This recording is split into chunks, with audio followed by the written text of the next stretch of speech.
This is part 2 of the artistic invitation Tangential Spokes.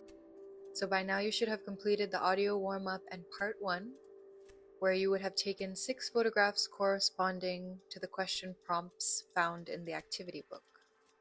Before we begin, you will need to have printed the 2-page diagram as well as the photographs you have taken.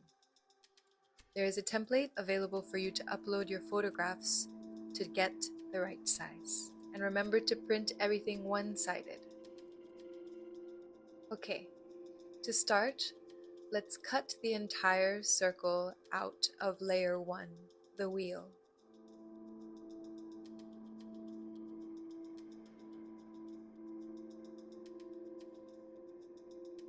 Now, cut out one photograph and get it to fit the triangle. To get the right fit, we will fold the edges of the picture, lining it up with the lines of the wheel. Then you can turn it over to cut the edge of the circle.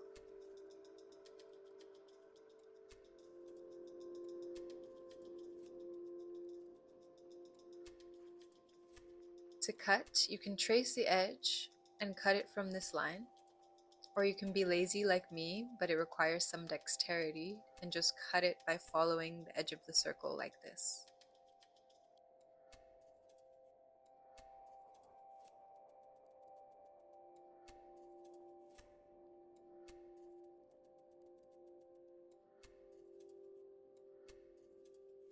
Now glue the photographs into each piece of the pie to complete the wheel.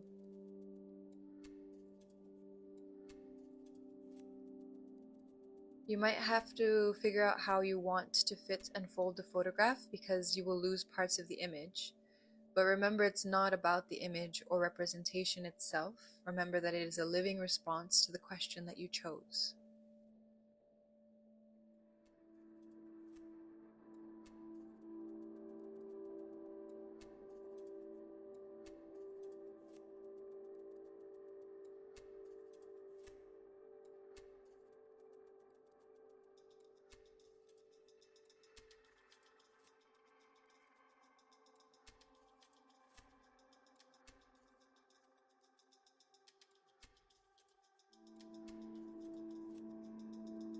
Now match the circle with the one on the base page and stabilize it by poking a pin or a needle or a small stick at the center of the circle.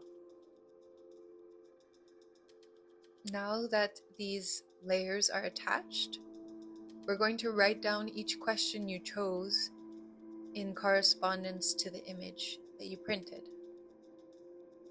So once you've written down the question that prompted the image you made, align your photograph with that question. And just take a moment to look at this wheel, the work you have created so far.